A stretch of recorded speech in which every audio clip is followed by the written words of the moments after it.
Good evening, everyone. Welcome to the channel. Before I begin, here are my disclaimers. Today I am going to give you an update about KINGSOFT Cloud Holdings Limited annual report.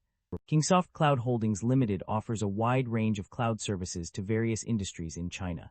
The company's product portfolio includes infrastructure as a service, IaaS, platform as a service, PaaS middleware, and software as a service, SaaS, applications that cater to different needs. The company provides cloud computing, network, containers, database, big data, security, storage, and delivery solutions. These services are offered to businesses in various verticals such as video, e-commerce, intelligent mobility, artificial intelligence, and mobile internet through its public cloud platform. In addition to public cloud services, KINGSOFT Cloud Holdings Limited also offers enterprise cloud services to customers in financial services, public service, and healthcare businesses. The company's product portfolio is complemented by research and development services, as well as enterprise digital solutions and related services. KINGSOFT Cloud Holdings Limited market capitalization of $34 billion is significantly larger than the average industry peer of roughly $6 billion. This shows that KINGSOFT Cloud Holdings Limited holds a significant advantage in their industry. KINGSOFT Cloud Holdings Limited trades at a lower price-to-book ratio of 0.22 times relative within the industry. While the stock does not screen as absolutely cheap, mixed valuation, signals relative to industry peers prevent a definitive conclusion. With the broader industry trading at lower valuation levels, this may reflect transitional pricing dynamics rather than clear mispricing, warranting further analysis of earnings quality, growth sustainability, and balance sheet strength. The leverage on the balance sheet appears elevated, with liabilities of 69% of total assets. This raises some concern, and we should examine the industry and nature of the business to determine whether they justify the elevated leverage. Liabilities have increased, while assets and equity have failed to keep pace or declined. This suggests the business is not growing and may be in decline, making it a highly unattractive investment from a risk perspective. Shareholder equity has declined over the past 5 years, but operating income remains positive. The equity weakness may stem from capital structure changes such as buybacks or dividends rather than operational deterioration. The share count has increased while revenue and shareholder equity are declining. This indicates that management has not yet proven the business model is sustainable. This also raised the question if that management is diluting shareholders to sustain the business.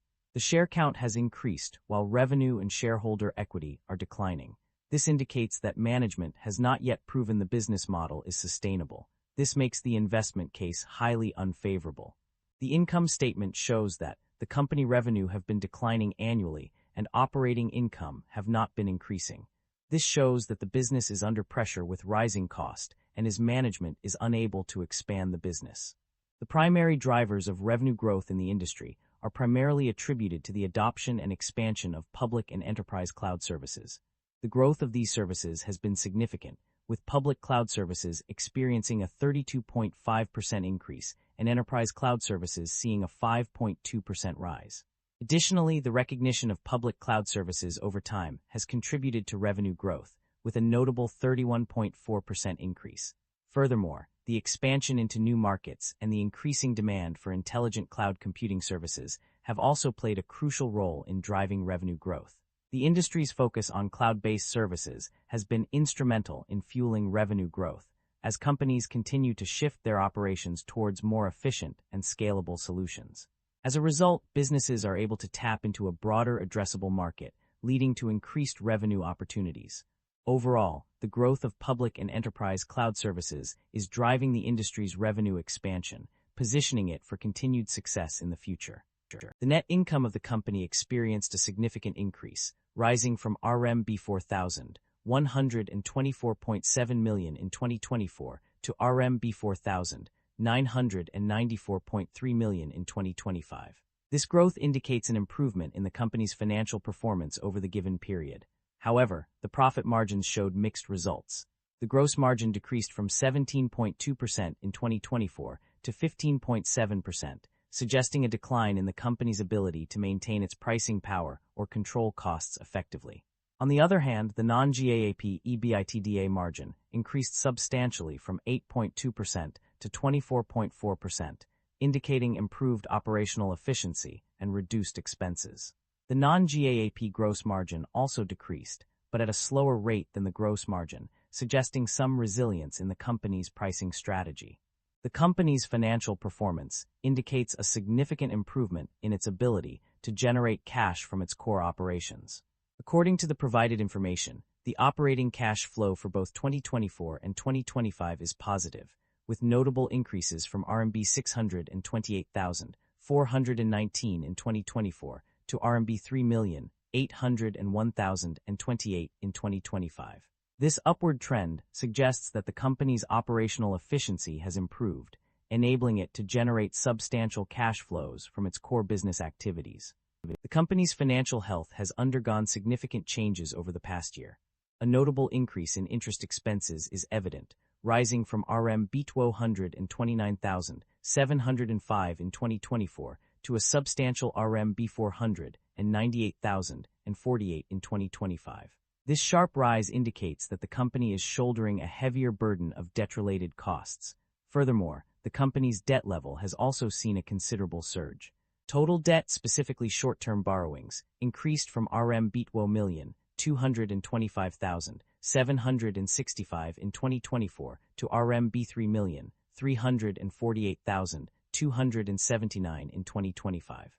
Moreover, non-current liabilities experienced an astonishing 173% increase, while total liabilities rose by 44%. These figures collectively suggest that the company's financial obligations have become more substantial, potentially impacting its overall financial stability and performance. The management of our company has emphasized the importance of having a skilled workforce in order to achieve continued success. According to their statement, 3 key factors are crucial for this goal: attracting top talent, retaining existing employees, and motivating them to perform at their best.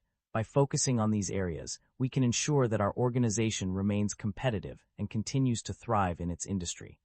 The company's financial strategy has been focused on retaining earnings rather than distributing them to shareholders. According to the provided summary, one key aspect of this strategy is the decision not to pay dividends to investors. This means that instead of receiving a portion of the company's profits in the form of cash payments, shareholders have not benefited from dividend distributions. Furthermore, there is no indication that the company has engaged in share buybacks, which would involve using company funds to purchase its own shares on the open market. This lack of information suggests that the company may be prioritizing other uses for its capital, such as investing in growth initiatives or paying down debt. That concludes the financial summary for KINGSOFT Cloud Holdings Limited. Feel free to comment below, and I will be happy to answer them when possible.